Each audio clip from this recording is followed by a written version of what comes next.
Bismillahirrahmanirrahim. Assalamualaikum warahmatullahi wabarakatuh. Waalaikumsalam warahmatullahi wabarakatuh. Kembali lagi di Radar Bengkulu Podcast edisi kelima. Hari ini kami undang wakil pimpinan redaksi Radar Bengkulu Cetak,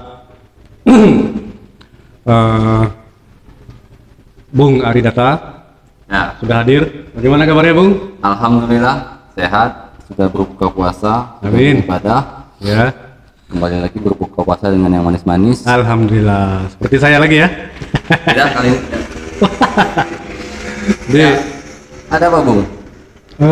seperti yang sudah kita Ya. akan membahas berita-berita yang teman-teman redaksi sudah pilih untuk diterbitkan pada Radar Bengkulu Cetak hari Jumat tanggal 30 April 2021.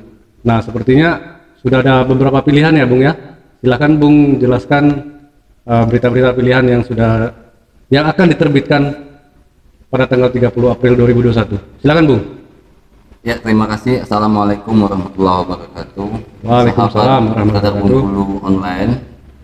Podcast kita yang hari ini kembali membahas secara umum terkait berita yang akan terbit di koran kita, koran Radar Bengkulu, Jumat 30 April 2021. Sini ada beberapa berita terkait berita provinsi dan beberapa juga berita nasional. Ya.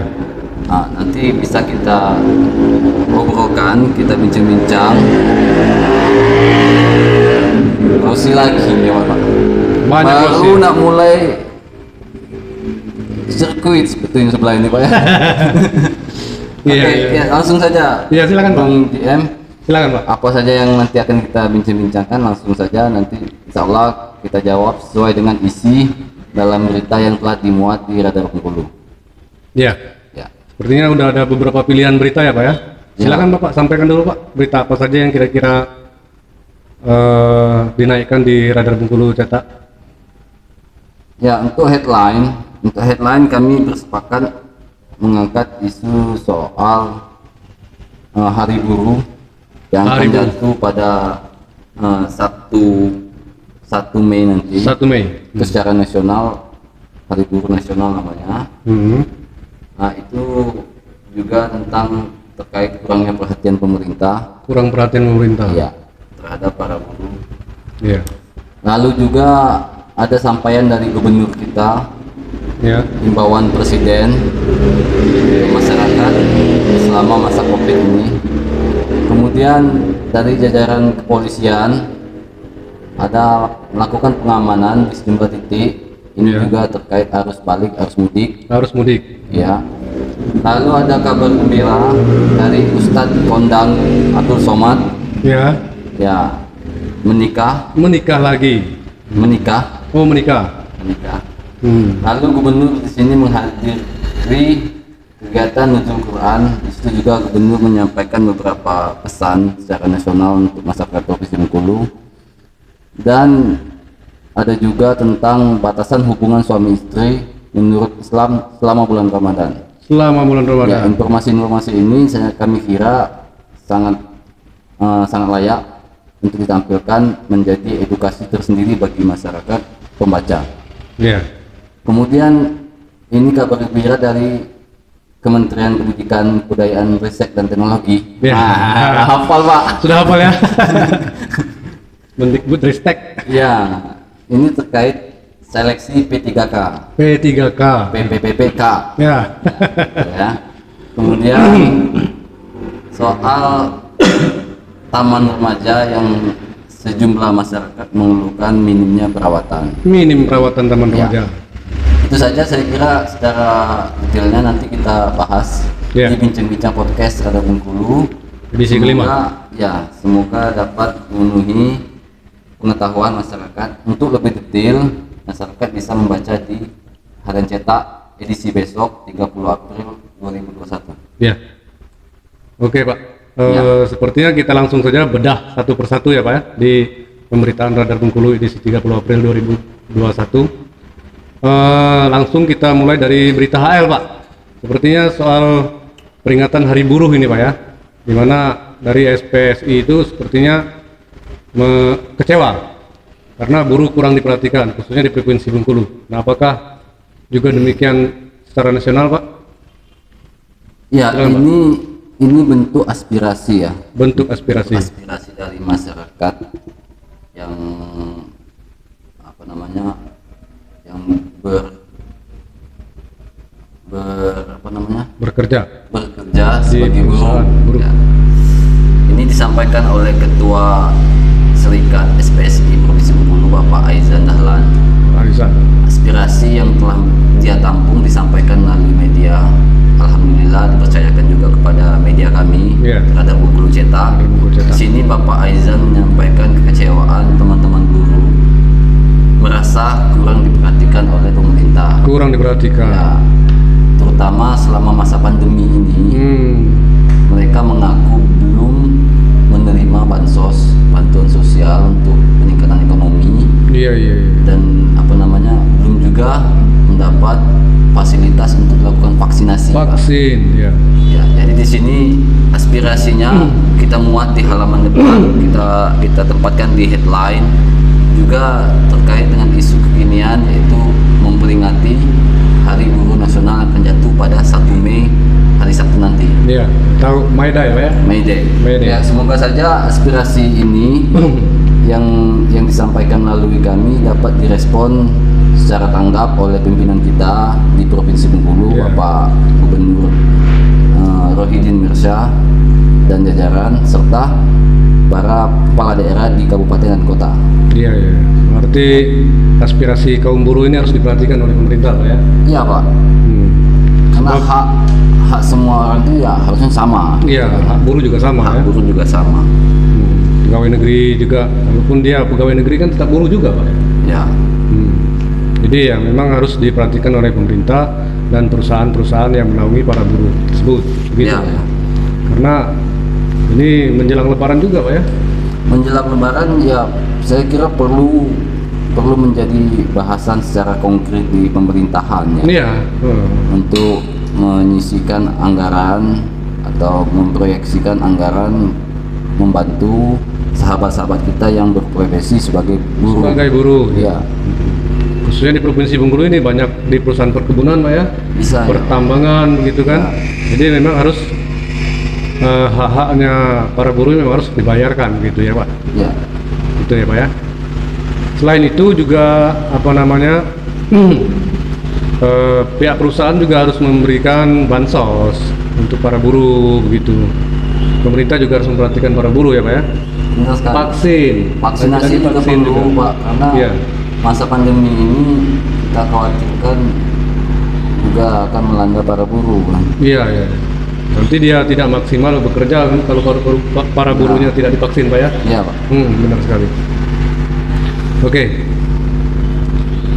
Oke, sahabat Radar Bengkulu dimanapun Anda berada, itulah tadi penjelasan singkat dari Wakil Pimpinan Redaksi Radar Bengkulu Cetak terkait dengan berita headline berita headline yang terbit di Radar Bengkulu pada Jumat 30 April 2021 soal buruh dan peringatan Hari Buruh Nasional atau lebih dikenal dengan May Day.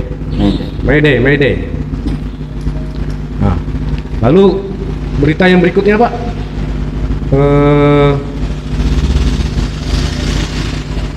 pemerintah provinsi tidak ada kerumunan gitu, Pak ya? Ya. Artinya mengikuti instruksi presiden. Nah, ini bagaimana pula, Pak, cerita selintasnya, Pak? Ya, ini juga berkaitan waktu Pak Gubernur kita rapat koordinasi Rakor kemarin ya secara virtual dengan Pak Presiden RI Insinyur Joko Widodo. ya. Di sini Bapak Presiden menekankan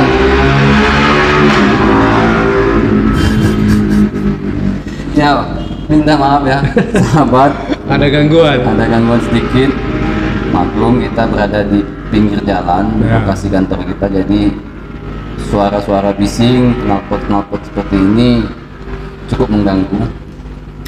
Ya, kembali lagi ke bincang-bincang kita, Pak ya. Iya, silakan, Pak. Ya, Pemprov menekankan tidak ada kerumunan dalam bentuk apapun.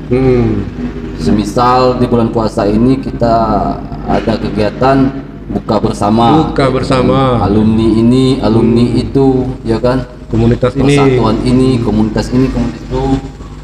Pemprov, pemerintah, kabupaten kota juga telah mengimbau agar semuanya itu untuk tahan dulu, jangan dilakukan saat ini. Ini kita new normal, kehidupan baru. Ya. Tentunya masyarakat harus memahami kondisi-kondisi tersebut dan mematuhi setiap imbauan dari pemerintah. Karena mengapa? Imbauan ini baik untuk kita semua, baik untuk kesehatan kita juga.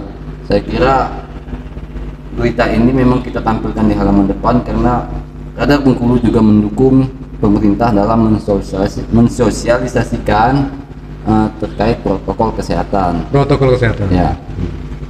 Iya. Memang sudah selayaknya masyarakat Provinsi Bengkulu untuk mematuhi imbauan pemerintah, begitu Pak ya? Iya. Nah, dengan tidak mengadakan buka bersama misalnya kan, apalagi bulan puasa ini kan. Tapi kalau sudah bulan puasa, tetap juga tidak boleh. Selama masa pandemi saya kira aturan ini harus dilaksanakan. ya, harus tetap dipatuhi. Karena kita tidak mau seperti kasus di India gitu Pak ya. Ya, itu Meningkat drastis. sangat memprihatinkan sekali. Ya. Makanya kita patuh Ya.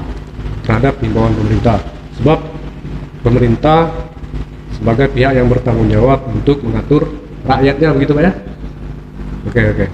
Jadi jangan lalai kita melakukan menjalankan instruksi pemerintah tersebut, seperti menggunakan masker, cuci tangan, jaga jarak, itu semua ya Pak ya. Ya, benar Pak. Oke.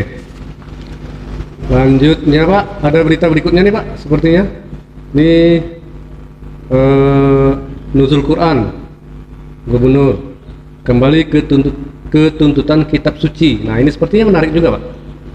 Ya, di sini Gubernur menghadiri kegiatan nuzul Quran di Masjid Baitul Izzah Provinsi Bengkulu. Baitul Izzah. Ya, dalam kesempatan itu sejumlah jurnalis mewawancarai Gubernur. Iya. Gubernur juga menyampaikan bahwa apa yang menjadi himbauan pemerintah, baiknya masyarakat mematuhi, karena Gubernur juga tidak ingin masyarakat Provinsi Bengkulu terjangkit yang namanya virus COVID-19. Virus COVID. Ya. Setiap hari Gubernur bersama jajaran merapatkan ini, mengatasi pemulihan ekonomi, peningkatan kesehatan masyarakat. Ya, tentunya kita sebagai masyarakat Bengkulu yang patuh harus memahami kondisi-kondisi yang terjadi saat ini, Pak. Iya.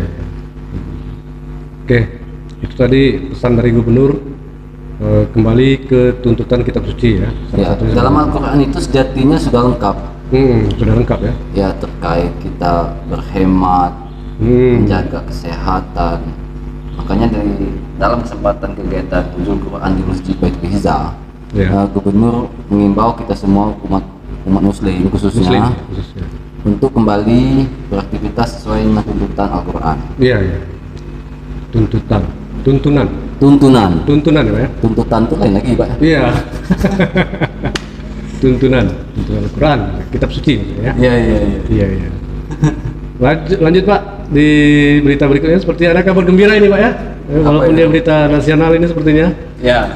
Kabar gembira, bagaimana nih Ustadz Abdul Somad menikah lagi. Alhamdulillah. Bagaimana ini ceritanya Pak? Alhamdulillah. Kok sampai dipilih untuk ditempatkan di halaman 1 di Radar Bengkulu? Ya, Ustadz Abdul Somad adalah Ustadz yang sangat dikenal oleh masyarakat. Sangat dikenal di tengah masyarakat. Beberapa minggu ini secara nasional Ustadz Abdul Somad menjadi pembahasan, terutama terkait rencana pernikahan beliau. Saya kira di dalam sejumlah hadis mengatakan kita wajib mengucapkan selamat kepada pengantin baru. Dalam kesempatan ini, Radar Bengkulu Online Podcast mengucapkan selamat kepada Ustadz Abdul Somad telah melangsungkan pernikahan. Semoga Ustadz, rumah tangga Ustadz sakinah mawaddah dan warahmah. Amin. Selamat Ustadz. Amin. Nah, jadi kembali lagi, mengapa Radar Bengkulu memilih topik ini untuk halaman 1? Ya, tadi ada unsur ketokohan, Pak. Ya, ada unsur ketokohan dan isu kekinian ya. Jadi sejumlah masyarakat nanti jangan lagi berharap anaknya menjadi menantu Pak Somad. Iya, iya, iya, iya, benar, Karena benar. Bapak Ustadz Abdul Somad ini sudah menikah, Pak. Sudah menikah ya. Gitu kan? Ya. Berarti ini menikah yang kedua ya Pak ya? Alhamdulillah, Pak. Menikah yang kedua. Kita Kemarin sudah menikah yang kedua kalinya. ya, kemarin. Semoga menjadi keluarga yang sakinah, Sakinah mawaddah warahmah, ya. warahmah. Ya. Ini juga teman-teman Radar Bengkulu cetak, kalau ingin tahu siapa nama istri Abdul Somad, istri Ustadz Abdul Somad, bisa dibaca secara lengkap di Harian Radar Bengkulu edisi cetak atau Radar Bengkulu Radar online. Bengkulu online ya. Ya, Ya. itu lengkap namanya. Ya. Pokoknya kami dari Radar Bengkulu cetak dan Radar Bengkulu online melalui podcast Radar Bengkulu ini mengucapkan selamat berbahagia kepada Selamat berbahagia. Ustadz Abdul Somad. Ya, Semoga sakinah mawaddah warahmah. Amin. amin ya Allah. Amin ya Allah. Oke Pak, kita lanjut ke berita pilihan Radar Bengkulu berikutnya Pak. Terkait soal mudik ini mungkin Pak ya, di mana Polres dirikan 3 pos lebaran dengan 87 personil. Nah ini Pak, bisa Bapak sampaikan fungsi posko lebaran ini dan tugas polisi saat berada di posko. Silakan Pak. Ya, alhamdulillah kita memiliki aparat penegak hukum yang benar-benar memperhatikan, menjaga kenyamanan masyarakat Provinsi Bengkulu khususnya di kota. Iya. Di sini ya Bapak Kapolres kita, Bapak AKBP Pahala Simanjuntak menjelaskan bahwa Polres Kota Bengkulu atau Polres Bengkulu telah menyiapkan 3 pos selama Lebaran. Personil yang diturunkan tidak tanggung-tanggung sebanyak 87 anggota polisian. 87. 87 anggota polisian ditempatkan di 3 pos lebaran ini. Mhm. Dan tentunya juga memantau objek-objek vital, Objek vital. ya semisal masjid, Iya, iya. Tempat-tempat lokasi wisata, tempat keramaian lainnya. tempat keramaian lainnya. Ya alhamdulillah kita memiliki personil kepolisian yang tangguh, yang benar-benar memperhatikan, menjaga kenyamanan di Kota Bengkulu. Iya. Jadi tugasnya mengingatkan masyarakat mereka Pak ya, untuk tidak Mengingatkan dan menjaga agar kondisi aman, tertib dan nyaman. aman, tertib dan nyaman ya, ya. Ya, masyarakat harus patuh dengan Ya. apa yang diinginkan polisi gitu Pak ya. Karena kalau kita sudah mematuhi apa yang dihimbau oleh polisi, maka tugas mereka sedikit berkurang. Ya benar. Pertama, terus yang kedua, tugas pemerintah melawan virus COVID-19 juga sedikit berkurang begitu Pak ya. Ya ya. Ya, ya. Jadi masyarakat harus patuh gitu. Ya masyarakat juga bisa mengadukan Nah, iya benar. ketika melihat ada kejanggalan, ada keanehan, ada Bisa. gangguan Kamtibmas. Bisa silakan- langsung. Ya, silakan langsung melaporkan ke pos-pos yang terdekat. Ya. Insya Allah personil akan langsung menanggapi, Pak. Ya. Juga nanti ada pos di Bandara Fatmawati, Pak. Bandara Fatmawati. Ada pos ini ya, pos mudik. Ini mungkin juga berkaitan dengan mudik ini Pak ya. Ya, juga mudik. Walaupun mudik dilarang, tentu ada aktivitas-aktivitas lain di Nah, iya. lokasi-lokasi yang menjadi objek vital, Pak. Iya, iya, iya. Objek Ini wisata kegiatan misalnya. rutin jajaran kepolisian yang tentunya kita sangat berbangga hati memiliki personil yang seperti Polres Bengkulu lakukan. Iya. Oke. Oke, itulah tadi bagi sahabat Radar Bengkulu yang ingin memperdalam ataupun memperjelas informasi terkait dengan pos lebaran dan dengan 87 personil tersebut, bisa dibaca di harian Radar Bengkulu edisi Jumat 30 April 2021. Di sana lengkap dan sahabat bisa mendapatkan informasinya secara jelas. Lalu Pak, ada berita yang cukup menarik juga ini Pak di halaman 1 terkait dengan batasan hubungan suami istri menurut Islam saat bulan Ramadan. Nah ini menarik ini Pak. Bagaimana ini Pak? Kenapa dipilih itu dulu itu Pak? Saya menantikan senyuman Bung Christopher ketika membaca judul itu. Artinya di sini judul dalam setiap berita Ya, itu mampu menarik minat pembaca. ya, ya benar Pak. Maka dari itu tim redaksi telah memilih berita ini untuk ditayangkan di halaman depan. Salah satunya ya untuk menarik minat pembaca. Menarik minat pembaca. Ya, ini informasi yang sangat bagus. Juga bisa didalami lagi edisi cetaknya, dipahami betul. Referensi agama yang lain juga bisa ditambahkan. Ini juga harus dipahami bahwa memang ada batasan. Iya. Ada batasan hubungan suami istri selama bulan Ramadan. Selama bulan Ramadan. Walaupun sudah halal, katakanlah suami istri sudah halal. Halal ya. Namun di bulan Ramadan, bulan yang suci, ada batasan-batasan yang harus dipatuhi pasangan suami istri, termasuk Bung Christopher. Kenapa kita dicontohkan, Pak? Iya. Ada batasan. Ini disampaikan langsung oleh Imam Besar Masjid Cud Mutia Jakarta, Ustadz Mahfud Mustafa, bahwa benar ada batasan-batasan terkait hubungan suami istri selama bulan Ramadan. Selama bulan Ramadan. Bisa dicontohkan, Pak, kira-kira? Misalnya cubit-cubitan, gitu, kalau lagi puasa itu bagaimana gitu, Pak ya? Ya, kalau cubit-cubitan saja mungkin saya kira tidak begitu. Oh, tidak begitu. Masalah, namun khawatirnya pasca cubit-cubitan. Nah, itu terjadi hal-hal yang dilarang oleh agama yang dilakukan selama bulan Ramadan. Ada hal menurut Imam Besar ini ada yang berpotensi membatalkan puasa, ada yang mengurangi pahala puasa. Yang kita khawatirkan itu yang membatalkan itu. Membatalkan, Pak ya? Bahkan ada sanksi. Sanksi menafkahi puluhan anak yatim. Kalau hal itu dilakukan di siang hari. Di siang hari, bulan puasa. Nauzubillah. Di Bengkulu, apalagi di Bengkulu sedang panas-panasnya, Pak ya? Semoga dengan dengan dipilihnya judul berita ini di halaman depan, sahabat Radar Bengkulu semua yang selama ini tidak mengetahui, mungkin ada yang belum tahu sama sekali, jadi tahu. Informasi penting ini dapat dibaca edisi cetak 30 April 2021 atau Radar Bengkulu online sudah di online kan, silakan share di Facebook, di WA grup, karena membagikan ilmu itu adalah pahala. Membagikan pengetahuan itu pahala juga bagi kita sama umat muslim. Jadi ya, sahabat Radar Bengkulu yang muslim yang menjalankan ibadah puasa, ya ada baiknya membaca berita tersebut di Radar Bengkulu ya. Supaya menambah perbendaharaan, pengetahuan dan pencerahan dalam melaksanakan ibadah puasa. Ya, ternyata ada batasan. Agar puasa kita mendapatkan pahala. Begitu. Ya. Jangan sampai kita melanggar batasan-batasan tersebut walaupun sudah halal. Begitu. Walaupun sudah halal.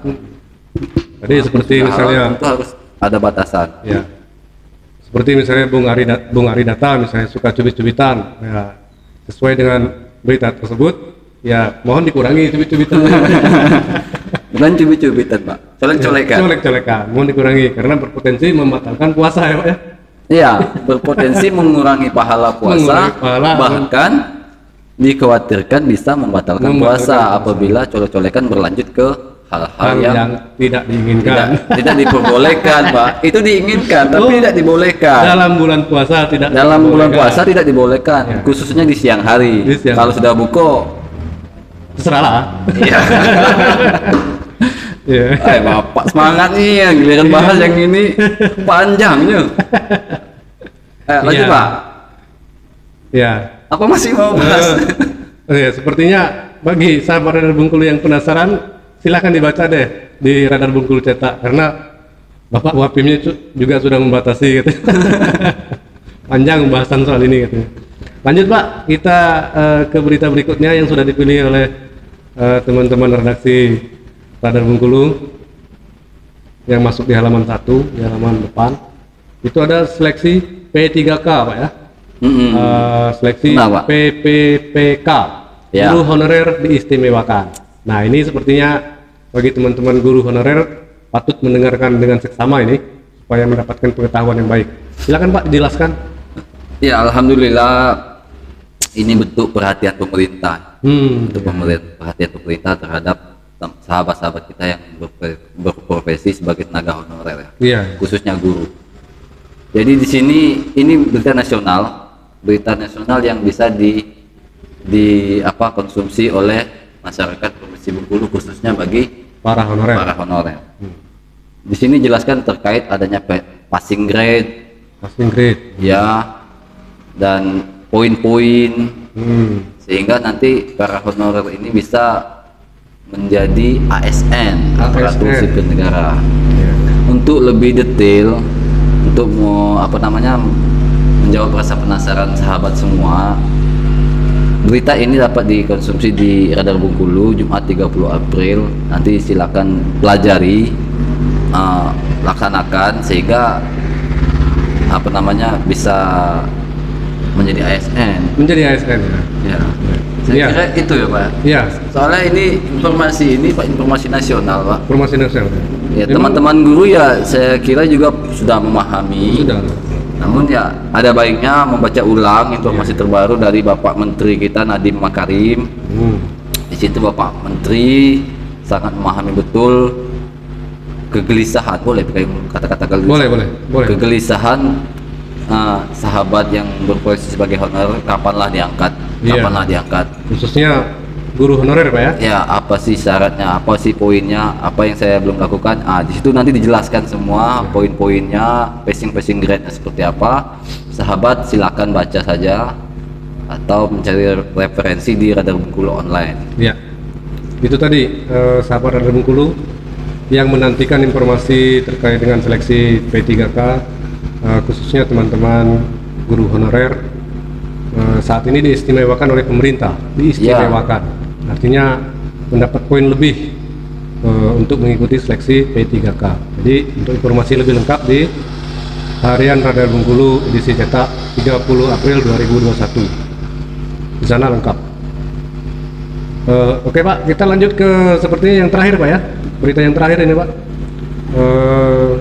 Soal taman remaja ini Pak ya.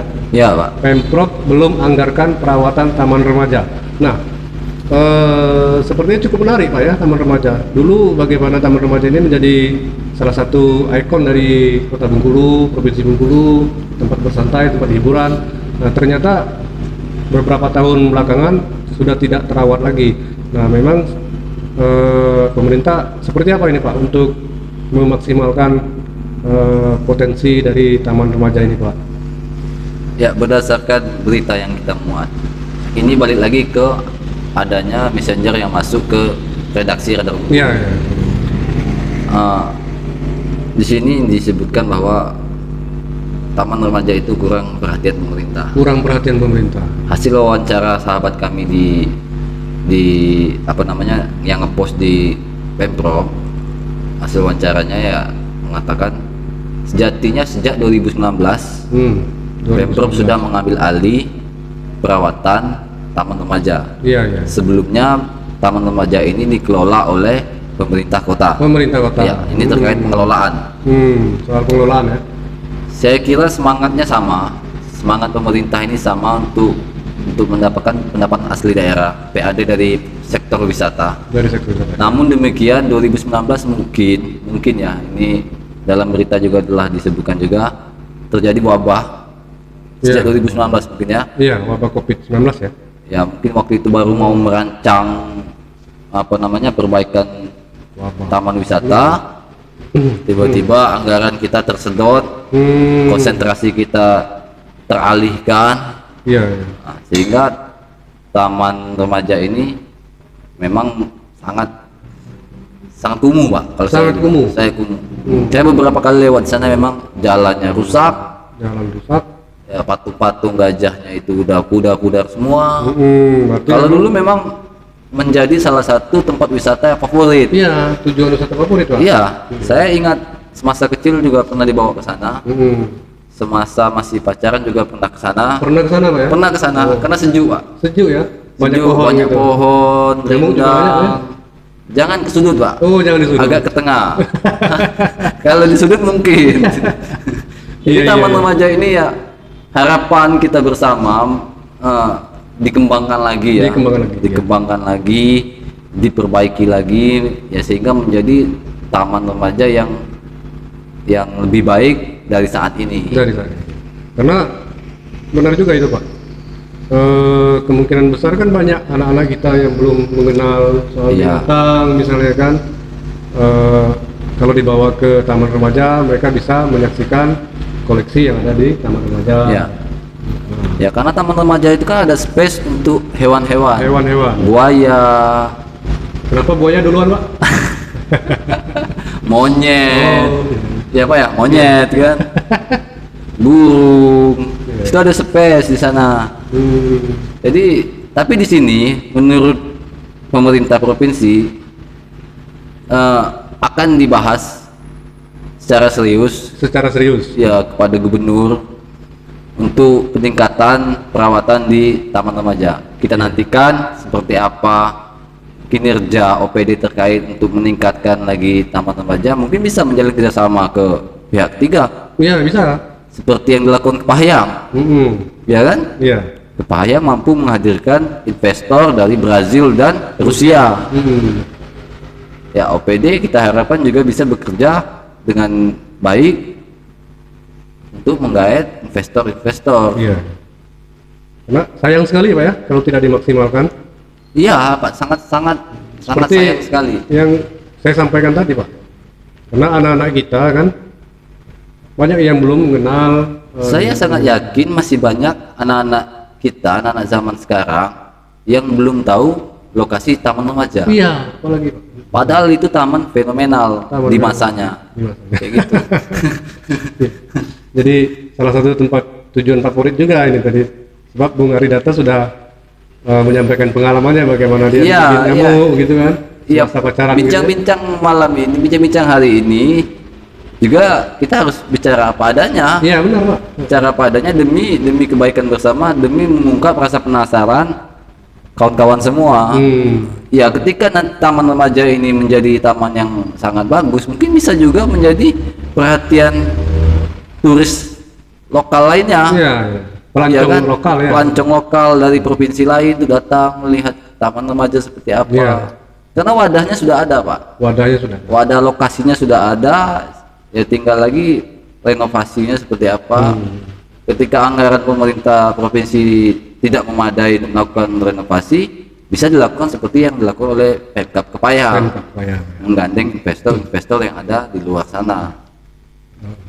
Sebab dulu Pak ada banyak hewan-hewan di sana Pak ya, seperti burung. Pak jangan sedih Pak. Iya, aduh.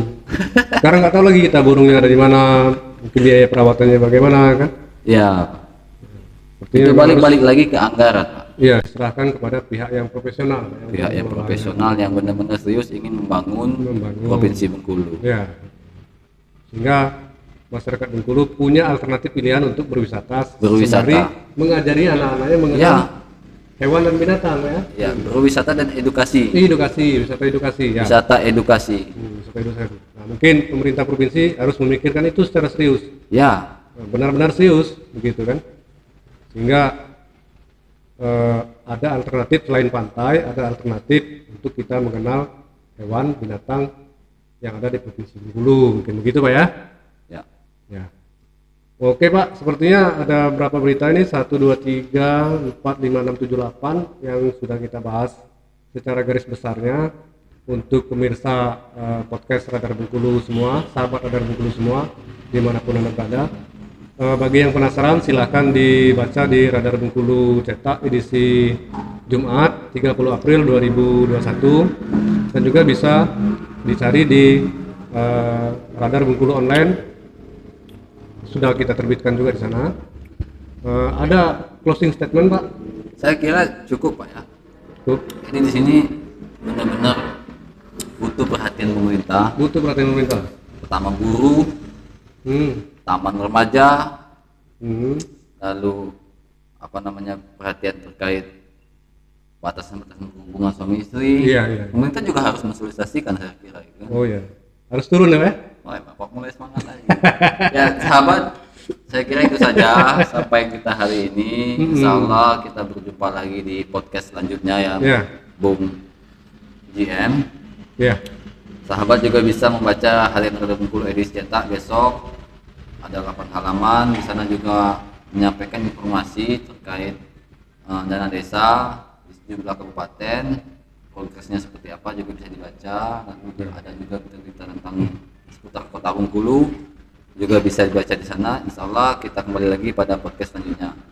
Ya, Itu saja Pak. oke. Demikianlah informasi yang kami sampaikan kepada sahabat Radar Bengkulu terkait dengan outline dari Radar Bengkulu cetak edisi Jumat 30 April 2021 dengan berita-berita pilihan yang sudah dipilih oleh tim redaksi. Kami juga sudah berhasil menghadirkan wakil pimpinan redaksi karena maklum ini waktunya sangat sibuk. Jadi kami memaksakan diri untuk menghadirkan beliau kembali untuk membahas berita-berita tersebut sehingga menggugah rasa penasaran sahabat Radar Bengkulu dimanapun Anda berada dan mau mencari informasi tambahan di Radar Bengkulu cetak maupun Radar Bengkulu online melalui saluran Radar Bengkulu podcast gitu. Kita tidak akan berpanjang lebar lagi. Kita tutup pertemuan acara malam ini dengan kata-kata billahi taufiq wal hidayah. Wassalamualaikum warahmatullahi wabarakatuh.